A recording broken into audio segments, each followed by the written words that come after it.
Hello, everyone. This is Randy Starry.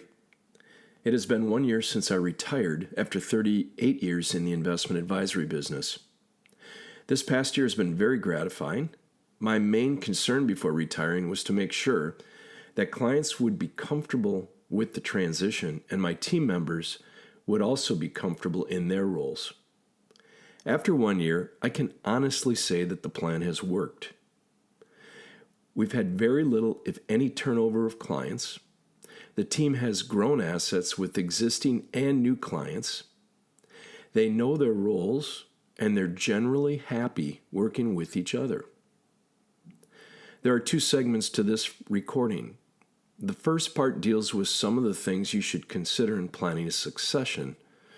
The second part is an honest conversation with one of the team members who has succeeded me to talk about things and how they are going a year later. If you are in your 50s or 60s, hopefully you've given some thought to succession planning. More than half of advisors work in solo practices, according to a study by Cerulli and Associates. If you are in your 60s and a solo artist, you need to start figuring out how your clients will be taken care of when you are gone.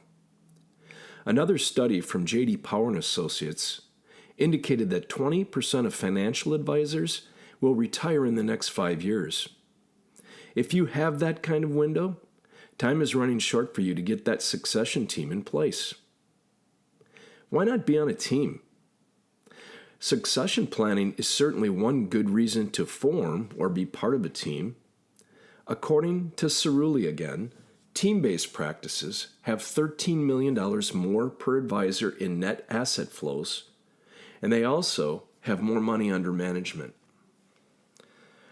Let's talk about creating a team. When I first began thinking about creating a team, I thought management should hire people and then I could figure out if they are a fit. That turned out to be a wrong assumption. You need to seek out the right professionals with the expertise and polish you are looking for.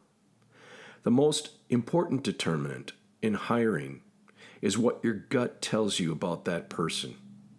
If you wouldn't want them managing your money when you retire, you probably don't want to hire them. Some potential retirees say they'll just join up with another team before retirement. That's fine, but you still have to follow some of the rules we're going to discuss. How on earth are you going to be happy in retirement? My journey began with the book, Finish Big. According to the book, the happiest entrepreneur is one who sold his business to a group that had the same culture. The employees who were left behind needed to be content, and the clients needed to be happy. If I were hearing unhappy stories from former clients or team members during my retirement, my life would be miserable. You also need to know what your passion will be when you retire. Yes, you can golf or fish 7 days a week, but it will probably begin to feel more like a job. Luckily, I've started to exercise more of my creative side in retirement. I won't get into the specific details for now, but the book, The New Retire Mentality, was a start in getting me headed in the right direction. Let's continue to talk about this process of adding team members. When I wanted to add one more member to my 3-person team, I wasn't going to make that decision alone. I need buy-in from all team members. When I found the person I thought made sense, I had a meeting with that person and all other team members.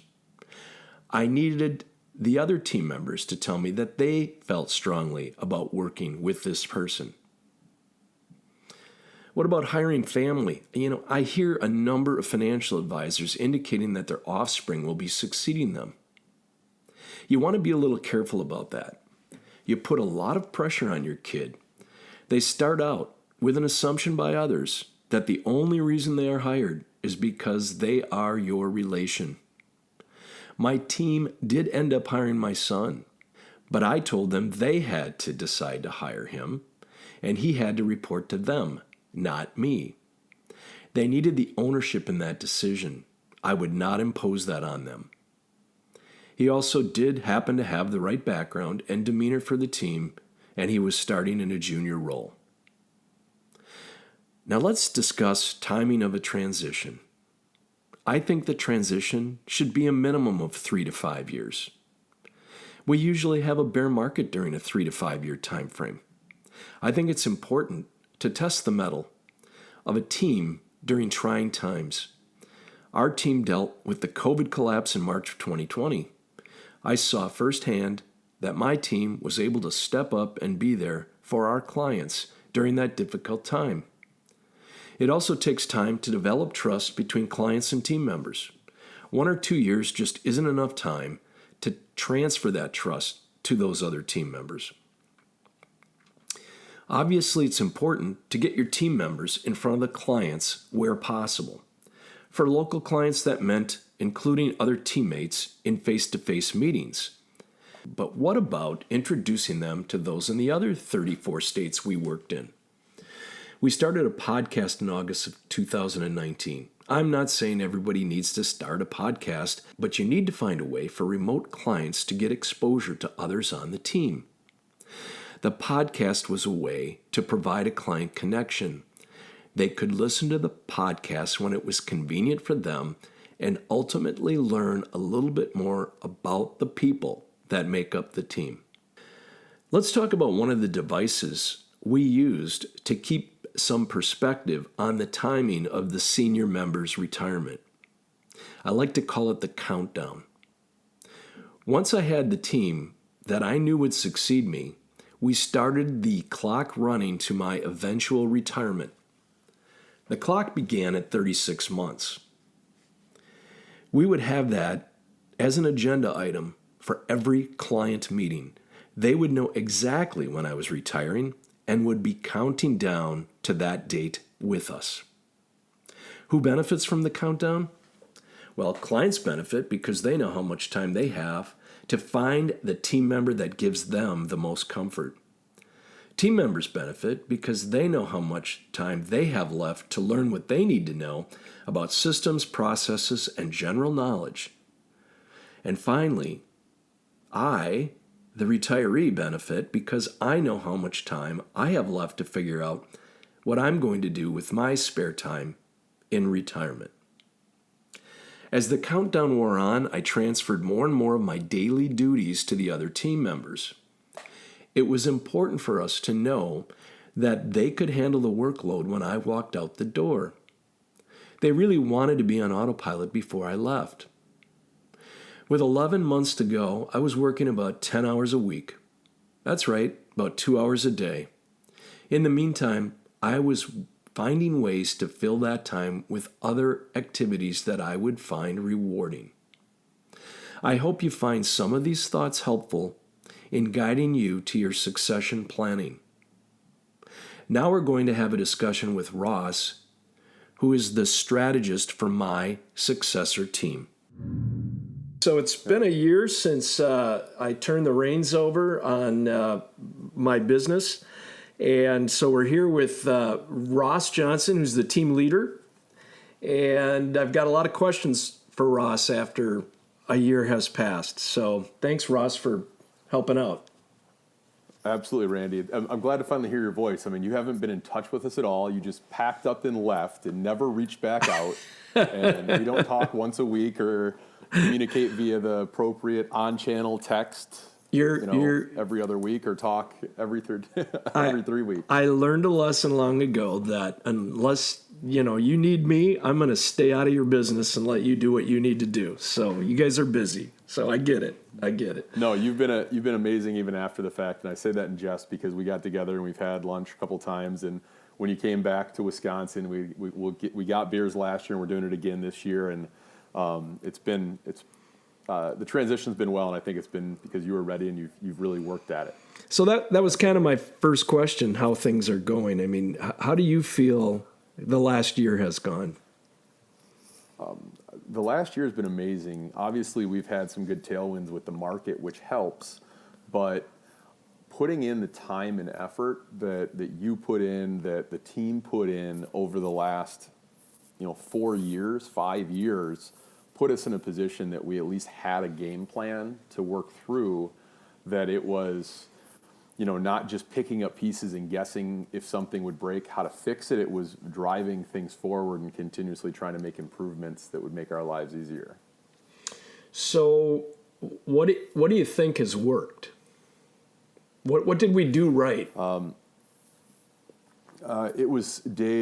guess it started with some of the day one things, having an agenda and putting on that agenda Randy's timeline, and making sure our clients were comfortable and aware of your plan, and they had time to digest it and decide, okay, did our team's plan moving forward work for them? And the attrition that we've had, I can count on, I guess, pretty much one hand, not one hand over the last year, one hand over the last few years of clients we lost because of the transition so far, which is pretty amazing. Yeah. I think things went pretty well, and part of the thing that I think helped was the countdown. What do you think that there was value in doing the countdown? Oh, 100%. A lot of value, because, like I said, it gave people time to digest and think about things, and know that it wasn't being sprung on them, any of the process, and even having discussions with clients of, we want you to, I think it was your words of, we want you to connect with someone on the team. And it may not have been me in all cases, although most it was, okay, they're going to forge a stronger relationship with Cynthia, with Christy, with Preston. So we gave people the time to understand that we were working through this. So we did the countdown for 36 months. Was that too long? Not long enough? Do you think? Probably. You guys kind of laughed when I said, okay, 36 months to go. You kind of laughed when I said that 3 years before I retired. So you think 36 months is a good time frame? Yeah, I think that was a good time frame, but it was helpful to even think about that and recognize what we could be working on. Baird, as you know, had some different transition tools for us, and most of the transition tools only looked back 12 months, and 12 months would have not been enough time. So having that countdown internally, not only or externally for the clients, but internally for the team, gave us time to figure out, okay, what do we need to document that's in Randy's brain of things he's working on to make sure that we have capacity and we have someone that can take on different tasks? What do we have that comes up once a year that if we missed it, we're not going to see it until maybe a month before Randy retires if we didn't catch it at month 13, 14 before he retires. So by doing 36 months, 3 years, it gave us time to catch those one-offs as well. And I think that was happy not just externally with clients, but internally for the tasks we do and making sure we have capacity. Well, I will tell you that the countdown also helped me psychologically keep track of how close I was getting to retirement. When you're 3 years away, you're like, oh, that's 3 years away. But you start counting down the months, and it starts going pretty quick. And you're like, wow, we got to do this, this, and this yet before I walk out the door. So I think it really helped us from a team perspective to figure out what different things we needed to do to make sure that when I finally did walk out the door a year ago, that we were on autopilot. It wasn't like in that first month you were calling me every week trying to figure out what you needed to do, right? No, we'd luckily been through that because you were out of town, as you normally had been for the last few years down in Florida in January. So we kind of had laid out what we were doing. But I've got a question for you, Randy. When we were going through that process and we went from 36 to 30 months or 24, did you look at it and say, like, oh my gosh, where did the time go? Or how was that timeline for you? You were very communicative in asking us questions along the way, and we talked through this, but we never talked about how you were feeling about it now after the fact. What it did was it allowed me to figure out what I was going to do with my spare time in retirement. If you just retire and you don't have things planned, you're going to be lost. I'm going to have a conversation with my friend Tom Walkirk about this as well, because he retired a year ago, and I want to see how he feels about it. But what I will tell you is that as we worked through that last year and I reduced my time down to almost zero by the time I walked out the door. Well, it was zero, wasn't it, Ross? I wasn't doing much in December of my last year of work, was I? No, I mean, you were listening to Christmas music in July, working 5-10 hours a week, 6 months beforehand. But that's what I think. That's what we not. You laugh about it, but like that's what we needed too. We needed to make sure we had capacity. We needed as a team to make sure we could function and not reliant on. I mean, you were the business for of your 38 years. I mean, 35 of it. Right. 36 of it, and then it started becoming more of a team, towards the end. But you were, the show. Right. And if let's say that I didn't have a team concept, it was Randy alone working with an assistant, and I wanted to turn that business over to you. How would you have felt about that? That would have been a lot harder. It would have been a lot harder. We're so much, how do you transfer that much institutional knowledge of Baird, of the industry, of the clients in even, 3-4 years? That would have been really difficult. For us for you and I, as we work through it, I think it was definitely feasible, but having a team to rely on and passing on where sometimes the skill set doesn't align with certain things you did really well and versus other things that I do well, it's not always the same things. So being able to say, okay, well, no, Preston, you do this really well. We're going to give this to you. Cynthia, you're better at this. It made it so much easier and so much smoother because of that team dynamic. Yeah. Do you think that it was helpful that Cynthia was already on the team for a couple of years and had worked for Baird for several years before being part of that? Do you think that preparation helped your transition onto the team? I mean, it's obviously helpful in that she knew a lot of the clients longer, and there's certain clients that just take longer to kind of progress in, building that bond. So it was helpful from that perspective. To answer that question. But Cynthia I think the dynamics of even moving and elevating Cynthia into an FA role over the last couple of years was helpful in that it created that, giving her equity in the team and making sure that clients recognize, no, she's not going anywhere either. Yeah. What about overall with the team? Do you get the sense that Cynthia, Preston, Christy are all happy? Is everything going well for them? Or do they consider things to be going as well as you do? Yeah. Hopefully I'm not speaking out of school, but that's one of the questions we ask. So we get together quarterly and take each. So it used to be just me taking each person out. Now Cynthia joins me and we take out Preston and we sit down and have a lunch offsite and we ask that question. Are you happy? Are you enjoying this? What's going well? And Preston gets so frustrated with me because every time I'm like, what could we be doing better? And he goes, nothing. And I'm like, Preston, there's got to be something. And he goes, I got nothing. And it's, what do we need to be working on? And he's a realist and he works through it. And he seems to be happy. And when we ask him that question, the same thing with Christy, because we asked that with the transition from you, it was, what could we have done better? And like, no, you guys did an amazing job, but there's always something there. Like I look at it as, okay, we need to figure out a way to make sure we're empowering everyone else in our meetings. So that's what we spend more time on. It's not just focusing on the past of what went well.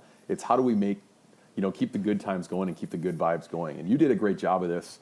Even when I started, you'd come in the discussions about compensation regularly and keeping everything open and above the table in those discussions just makes for more honest conversations. And we want to make sure we're continuing that culture, even on our small team, of, no, we're going to have open dialogue. Not everything is going to be roses all the time. There's going to be tasks that no one likes doing because that's work. I mean, there's obviously things that have to get done that, you don't want to do, but we also want people to continue to grow in what they do. And that's where I think it's making sure we're having the satisfied people, not just during the transition, but looking at this as a continuum as we move forward. You mentioned Preston a lot. Obviously, Preston, well, maybe not so obviously, is my son. And I was reticent to hire somebody from the family onto the team and in actuality turn that responsibility over to you and Cynthia. And I talked to a lot of financial advisors, not just from Baird, but from many different firms. And many of them have their retirement succession plan based on their son or daughter. And I have a little bit of concern about that, simply because of the optics of that. First of all, do the clients think, well, he's just being hired or she's just being hired because it's a child of his? Or does this person really have, the true merit to be in that place?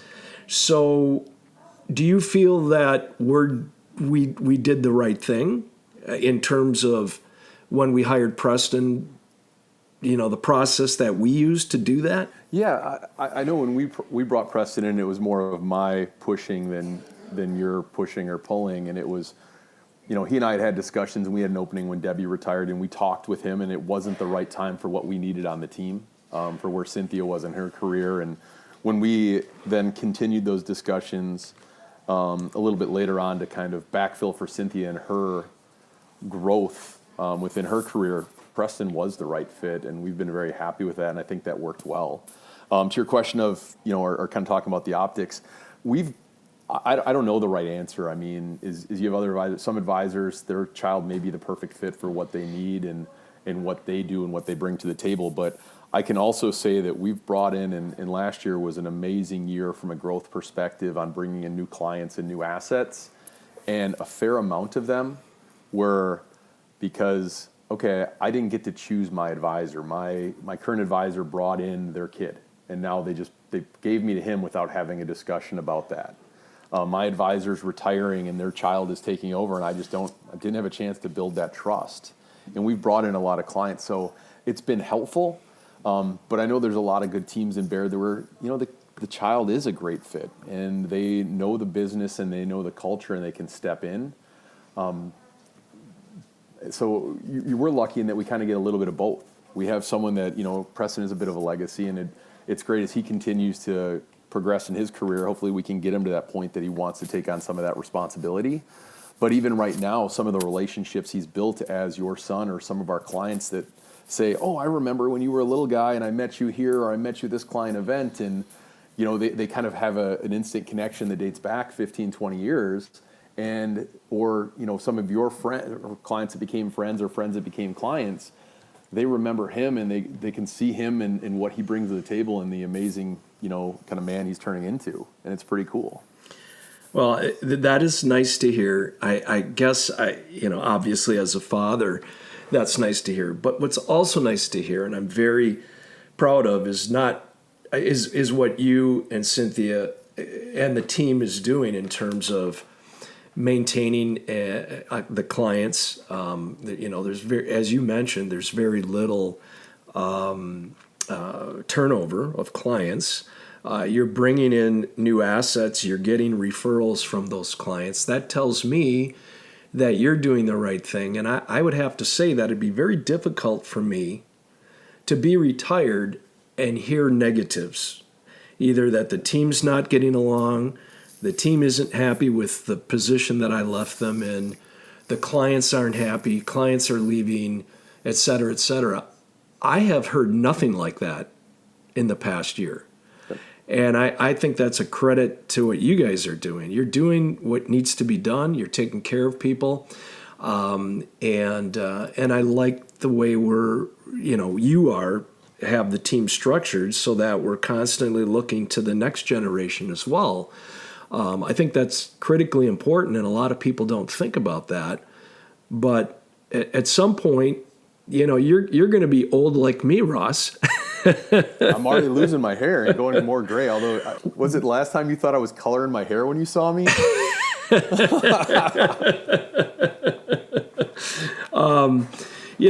lot of people don't realize this, but the 20% of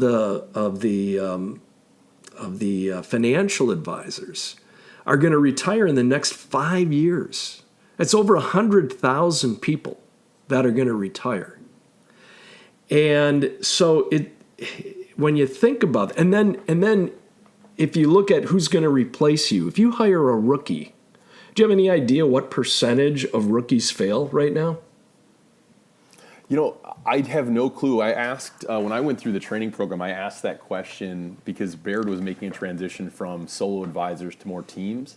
And I know when it was solo advisors, it was over 50%. But in the team environment, I don't know. That was 5 years ago, and I'm guessing that the stats haven't changed much. Well, interestingly enough, according to a study by Cerulli, it's 72%. 72% Oh, wow. fail. I mean, you were just telling me a story about somebody that was going to, work for a family member, and you were going to have a mentoring call, and then that person disappeared. So we're not mentioning any names or offices or anything like that, but Yeah. it's not surprising to see that.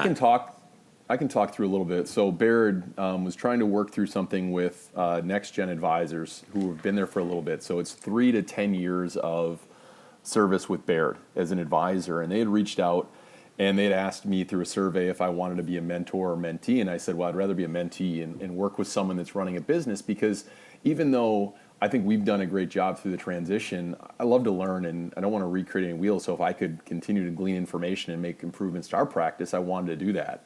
The powers that be in Milwaukee that were working through that instead thought that I'd be a better mentor for an individual that was joining a practice of we'll say an older advisor, someone that was maybe 3 to 5 years from retirement. That was the gentleman that I was going to be mentoring had been in an adjacent industry, so similar to me before coming to Baird, and we just needed some help and guidance. So we had set up a meeting, and we talked on the phone a few times, and we had set up a meeting, and we were going to meet in person for a few hours and work through things. And when the time came, he kind of no-showed on me, and I had reached out the day before to confirm and didn't hear anything back, didn't think anything of it. So I called the office, and he was no longer with the firm. And it was interesting because he was working with someone close to him, a family member, that it didn't work out. So I had a discussion with our branch manager about the fact that my mentor is no longer with the firm, and he said, "Oh, I'm not super surprised. I don't know that the senior advisor was ready." And that being ready, I think, is really important from the senior perspective. And you were ready, Randy, and you did a great job of being willing, and you took some big sacrifices through the process, whether it be to your compensation right away. Hopefully we've made it up for you. No doubt. Not just with compensation, but leaving that legacy. And it's something that you as the senior person really have to be willing to sacrifice, and whether it be revenue shares, and it doesn't have to be just at that transition time, but along the way to have that team. It's figuring out what's important to everyone on the team and making sure they're getting that value from you in different ways. Yeah, one of the things I put in my book was you kind of have to make a decision that you're going to give up some status when you finally do this. When you finally get people on your team that you want to succeed you need to be able to compensate them appropriately so that you have the right people, the good people in place. And that does require a little bit of self-sacrifice, and you have to, from a psychological standpoint, you have to be committed to that process of mentoring and to the process of eventually turning the reins over. And I think that's the biggest hurdle that people have, particularly when they get in their 60s. They're doing very well at their business, and they don't want to give up and they're like, well, geez, we're making great money. Why would we stop doing it? Well, yes, but what about your clients? What about your friends, these people that you've worked with for 30 plus years? Is it fair to them for you to just ride into the sunset and hang on to whatever you can hang on to, and eventually see all kinds of attrition because they know that nobody lives forever? You at some point have to flip that switch in your brain and say, you know what? It's time for me to focus on the future of my clients, my friends, and to help a younger team that will be able to help transition me onto my next phase. And that's critically important, and it's a very tough psychological hurdle to get over. Yeah. What helped you get over that hurdle? Was it was it a prior failed transition? Was it something you saw externally, or was it just simply the book you read, Finish Big? What was some of the catalyst that got you there? So what I will say is the book Finish Big helped me develop my process for our team in terms of what our goals are going to be to, in other words, make sure clients are happy, team members are happy, etc. It was I mentioned another book, The New Retirement Mentality, that discusses preparing for retirement. I think you have to practice retirement. You have to have a gradual phase out from the business to retirement, as opposed to, working till the last day and then flipping the switch. I don't think that works. So those are some of the things. And then once you have a team in place that you feel real confident in, let's face it, at some point you have enough. You've done enough, you have enough, and it's time for you to start exploring other things. And for me, it's, I like the creative aspects of things. I like, I wrote the book about this. I've got a podcast. I'm doing my music thing. So I had other things to do, and I enjoy that creativity that I gave up for 38 years while I was doing my business. And so to me, it was a transition from working hard to turning that over to you and having you deal with it and letting me do my thing, albeit it's not financially rewarding. It is spiritually rewarding, I guess is the best way to put it, because I'm doing things I want to do. I'm not doing something because I have to do it. I'm not doing something because I need to make a paycheck. And so that is what was critical to me in terms of, making changes in my psychology to get over that hump and turn things over. Thank you for listening to this conversation. We hope in some small way this encourages you to think about your succession. Please feel free to reach out to me if you'd like to discuss your succession plan. You can send me an email at randystyree@gmail.com. Thanks again.